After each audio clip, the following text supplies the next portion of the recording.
땅꼬마님께서 보내주신 종목인데, 한때 많이 좀 거론됐던 종목이네요. 쇼박스입니다. 자, 쇼박스 매수하신 가격은 5,900원에 5% 부탁드립니다. 라고 하셨는데, 지난해 오징어 게임과 관련해서 여기서 많이 좀 급등을 했었죠. 자, 그런데 지금 어느새, 7,900원대까지 갔던 종목이, 5,700원으로 좀 내려와 있습니다. 사실 이것도 얼마 전에 4,000원대 초반까지 갔다가 다시 올라온 거거든요.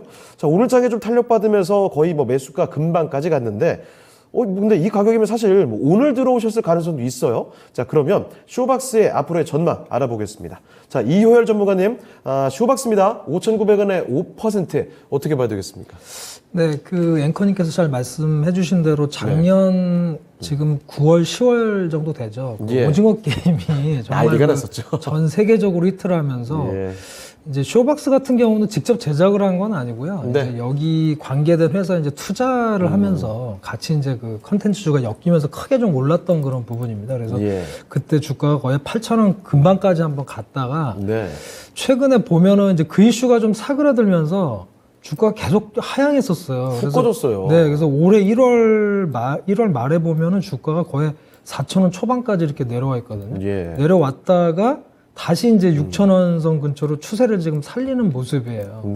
최근에 약간 조정받았다 다시 이제 오늘 상승 시도를 했는데 일단은 컨텐츠에 대한 기대감은 크다. 그러니까 몇 가지 볼 포인트를 말씀을 드릴게요. 근데 이제 비중을 많이 사신 건 아닌데 포인트를 말씀드리면 일단은 컨텐츠에 대한 전망은 굉장히 밝습니다. 왜 그러냐면 작년에 오징어 게임에서 보셨듯이 또 최근에 컨텐츠 이쪽은 아니지만 BTS라든가 이런 걸 보셨을 때 한류에 대한 열풍이나 인기는 굉장히 좋거든요. 위상이 달라졌어요. 그렇죠. 그래서 그런 부분에 대한 미래의 성장성을 보면 일단 아이템이 좋아요. 그렇죠? 쇼박스는 그러면 아이템은 좋다고 봐야 되고요. 그다음에 또 하나는 뭐냐면 이제 잘 아시겠지만 이제 거리두기가 점점 좀 완화되잖아요. 그런 상황이다 보니까 리오프닝에 대한 기대감이 크다. 그래서 사실 올 초부터 지금까지 최근 반등했던 거는 이제 그 이유거든요. 이제 리오프닝이 되면 이제 극장도 문을 열 거고, 그렇죠? 그러면 이제 극장에 대해 개봉작을 만들 수 있고 하기 때문에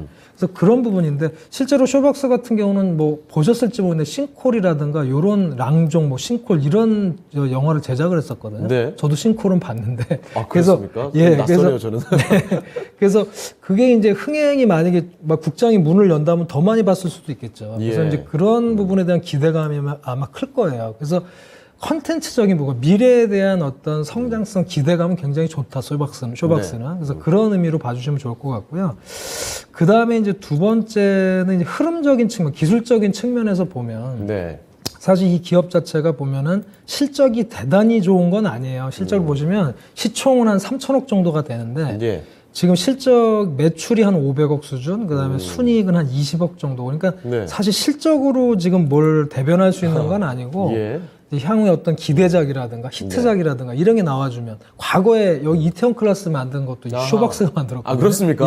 그래서 그런 히트작이 나오면 정말 좋겠죠. 그래서 기대감이 좀 큰 상황이다 이제 말씀을 드리겠고 그런 기대감 때문에 주가가 반등 시도를 하고 있다고 보시면 좋을 것 같고요. 좀 아이러니하게도 그 매수를 5,900원에 하셨는데 주가 흐름을 보면은 기술적으로 보는 겁니다. 기술적으로 보면은 6,000원 선에 상당히 저항이 좀 깔려 있다. 바로 코앞이네요. 그렇죠. 그래서 6,000원을 돌파하느냐가 굉장히 관심사입니다. 지금 보면은 작년 연말 12월이죠. 12월하고 또 최근입니다. 지난달에도 6,000원 한번 갔다가 내려왔고 오늘도 사실 6,000원에서까지 갖다 밀렸거든요. 통곡의 병이네요. 그래서 6,000원 선을 안착하느냐가 1차적으로는 중요하다는 말씀을 좀 드려보겠고요. 다만 이 종목의 긴 호흡으로 한번 볼게요. 제가 월봉으로 한번 보여드리겠습니다. 월봉을 보면 추세를 보는 거예요. 자, 월봉을 보면은 지금 약간 상승 추세죠.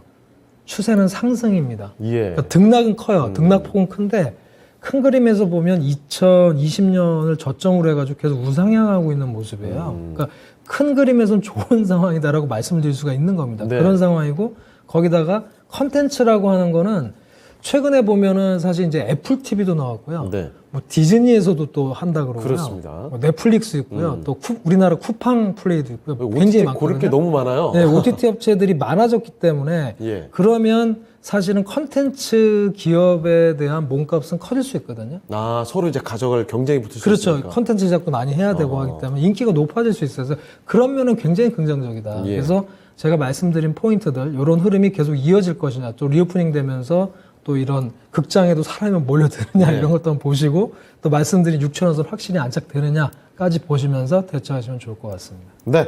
자, 쇼박스 살펴드렸습니다. 이런 콘텐츠 업체들 전망과 맥락은 상당히 흐름이 좋습니다. 자, 그런데 일단 기술적으로 최근 들어서 주가가 좀 가파르게 올라왔었기 때문에 게다가 6,000원대에서 좀 부담이 있을 수가 있어요. 자, 그래서 6,000원 구간을 안착하는지 여부를 판단해 보고 그 이후에 대처를 하시면 좋을 것 같습니다.